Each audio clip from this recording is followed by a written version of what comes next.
안녕하십니까. 국내 이슈를 통해서 주식에 대한 투자 포인트를 찾아보는 크로스체크. 저는 오현진입니다. 오늘도 준비된 세 가지 기사 내용 살펴보도록 하겠습니다. 첫 번째 이데일 기사입니다. 저금리 환경이 지속되면서 은행 업체들이 수익성을 확보하기가 좀 어려워졌죠. 그래서 순이자 마진도 떨어지고 대출 성장률도 위축되는 모습입니다. 내년에는 은행 업황이 더 어려울 것이다라는 전망도 많은데요. 은행 업체들이 이런 어려움을 극복하기 위해서 어떤 전략을 짜야 될지 살펴보도록 하겠습니다. 두 번째 이데일 기사입니다. 사무상품에 대한 악몽들. 얼마 전에 독일 관련된 국채 상품에서 대규모의 손실이 났죠. 펀드 환매 중단 사태도 있었고, 이러다 보니까 사무상품에 대한 투자자의 신뢰도가 바닥까지 떨어졌습니다. 이에 따라서 증권사에서는 수익률보다는 안정성을 높인 상품들을 내놓고 있는데요. 어떤 상품들이 나와 있는지 살펴보도록 하겠습니다. 마지막 한국경제 기사입니다. 차와 스마트폰, 눈의 전쟁이라는 기사인데, 눈은 카메라, 이미지 센서를 말합니다. 그래서 글로벌 이미지 센서 시장이 18조 원 규모까지 선장했는데요. 이 큰 시장을 잡기 위한 각 기업들의 경쟁 상황 살펴보도록 하겠습니다. 기사 본문으로 들어가 보겠습니다. 일단은 현재 시점에서 이제 저금리에 대한 우려감에 은행주의 수익성 꾸준하게 좀 악화되고 있다라는 이슈들 나오고 있습니다. 한국은행이 기준금리를 내리고 있고 내년에 추가 인하 가능성도 있기 때문에 은행주에 부담이 되고 있다라고 보시면 될 것 같은데요. 우선 현재 은행주의 PBR을 보시면 0.42배 정도에서 형성이 돼 있습니다. PBR은 주가를 이제 자기 자본으로 나눈 값이라고 보시면 되겠죠. 그래서 PBR이 0.42배라는 것은 주가가 자기 자본의 절반도 평가받지 못하고 있다는 의미입니다. 그만큼 어떻게 보면 극단적인 저평가 환경에 놓여 있다고 보시면 될 것 같은데요.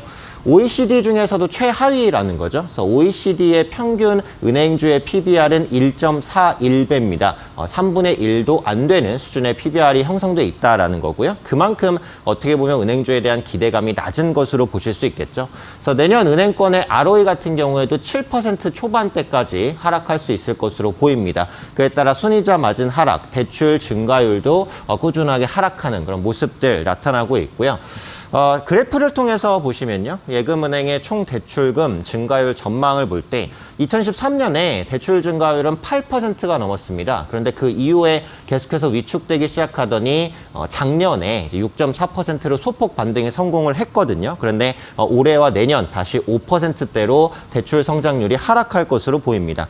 지금 정부 같은 경우 계속해서 이제 부동산 규제 정책을 펴고 있죠. 그에 따라서 민간 대출이 성장하기가 조금 어려운 그런 여건들이 형성돼 있다라고 보셔야 될 것 같고, 중소기업 대출 같은 경우에는 지금 상당히 많이 이미 대출이 진행돼 있기 때문에 은행 업체들이 리스크 관리 차원에서도 중소기업 대출을 더 늘리기는 어렵다는 거죠. 그래서 은행의 주 수익성인 대출 성장에도 뭔가 브레이크가 걸릴 수 있다라는 우려감, 현재 시장에 팽배한 상황이다라고 보시면 될 것 같고요. 사실 이렇게 은행업체의 수익성이 악화되는 것은 비단 은행주만의 문제는 아니다라는 것이 더 큰 문제라고 보셔야 될 것 같아요. 그러니까 대출 시장과 자본 시장의 큰 손이다라고 은행주를 평가를 할 수 있는데, 은행이 흔들리게 되고 은행의 경영이 어려워진다라고 한다면 경제 혈맥, 즉 자금 중개 기능이 차질을 빚을 수 있고, 그에 따라서 돈이 돌지 않는 동맥경화 현상이 나타날 수 있다라는 겁니다. 그러면 기업이 이제 제대로 자금을 제때 조달받을 수 없게 되고 기업 부실, 그런 부분들이 경제적인 문제로 비화가 될 수 있기 때문에 은행주를 살리는 것이 또 중요하다라고 보셔야겠죠. 그래서 향후 대출 기능을 다시 개선시키기 위한 은행주에 대한 그런 정부의 지원들, 대출 지원 정책이 좀 더 필요하지 않을까라고 판단하고 있고요. 은행주 자체적으로는 현재 이런 경영난을 해소하기 위해서 해외 진출을 좀 적극적으로 해야 된다라는 의견도 있습니다.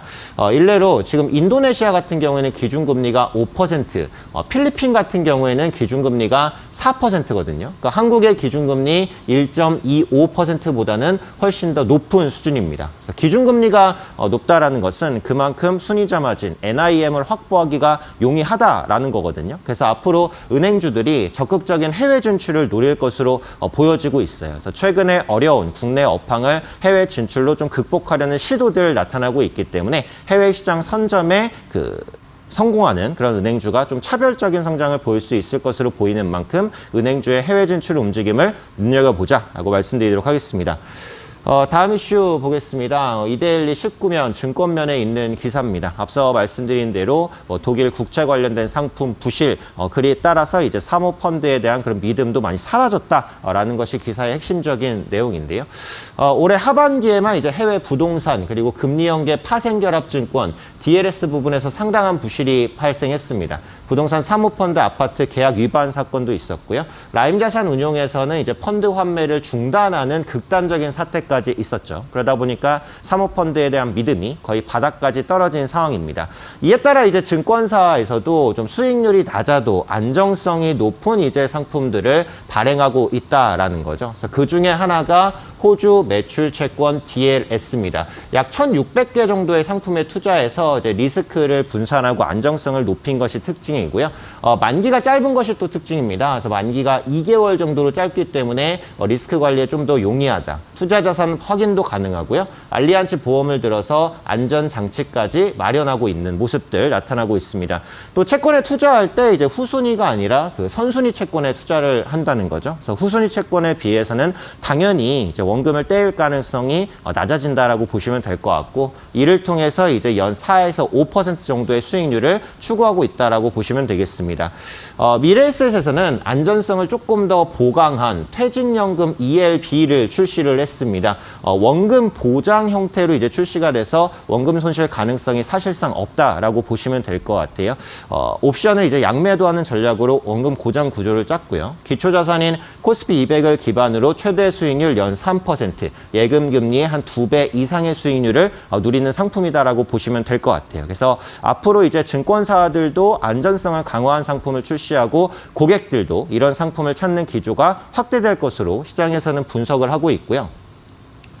최근에 있어서 이제 그 수익률이 높은 것보다는 또 해결 방법에 주목하는 법도 주목을 받고 있습니다. 그러니까 뭔가 문제가 생겼을 때 해결할 수 있는 방법이 간단한지 등이 앞으로 그 딜소싱에 영향을 미칠 것이다라는 거죠. 그러니까 딜소싱은 뭐 상품을 파는데 이제 영향을 미칠 것이다라는 소리고요. 문제가 생겨도 또 투자자들에게 직접적인 영향을 미치지 않도록 설계된 상품을 중심으로 상품을 발행하게 될 것이다라는 분석들도 나오고 있습니다. 그래서 당분간은 안전한 자산을 찾는 추세가 지속될 것이다라고 판단을 하고 있고요. 하지만 언제나 이 리스크라는 것은 수익과는 뗄 수가 없는 부분들이라고 보셔야 될 것 같아요. 리스크가 높아지면 이제 높은 수익률을 노릴 수 있다라는 것은 어떻게 보면 투자의 좀 기본적인 생리입니다. 그렇기 때문에 절대적이고 좋은 상품, 나쁜 상품이라는 건 없어요. 그래서 자신의 투자 성향, 자산 규모, 나이 이런 것들을 고려해서 투자 상품을 선택하는 것이 좋다. 결국은 리스크와 이제 수익에 대한 그런 어떻게 보면 조화로운 그런 부분을 이제 감안을 해서 투자 상품을 선택하셔야겠다라고 생각합니다. 마지막 기사 한번 보도록 하겠습니다. 차와 스마트폰, 눈의 전쟁, 이제 카메라 관련된 시장이 계속해서 커지고 있다라는 기사인데요. 일단 글로벌 이미지 센서 시장에서는 그 시모스 이미지 센서가 주목받는 모습들 확인이 됩니다. 시모스 이미지 센서는 그 빛을 이제 전기로 바꿔주는 센서다라고 보시면 될 것 같은데요. 글로벌 시장을 봤을 때 지금 소니가 48%로 1위, 삼성전자가 21%로 뒤를 쫓고 있고요. SK하이닉스 후발주자지만 2.1% 점유율을 차지하고 있습니다. 앞으로 이미지 센서 시장에서 적극적인 투자들을 기업이 이어갈 것으로 보여지고 있는데요. 이렇게 대기업들의 투자가 이어지는 이유는 그만큼 성장률이 높기 때문이겠죠. 그래서 이미지 센서 시장은 작년 131억 달러에서 2023년 244억 달러 규모로 약 5년 내 2배 정도의 성장을 보일 것으로 예상이 됩니다. 일단 이미지 센서 시장이 커지는 것은 스마트폰과 관련이 있죠. 스마트폰 카메라의 고화소와 다기능 이런 부분들을 계속해서 추구를 하다 보니까 센서 시장이 커지는 것이다라고 볼 수 있고요. 추가적으로는 이제 자율주행차와 그 산업용 로봇의 성장으로 시모스 이미지 센서 적용 제품들이 늘어나고 있다라고 보시면 되겠습니다. 그래서 자율주행차에는 스마트폰보다 훨씬 더 많은 카메라 센서가 필요하기 때문에 이미지 센서 성장률이 높아질 수 있다라는 관점이고요.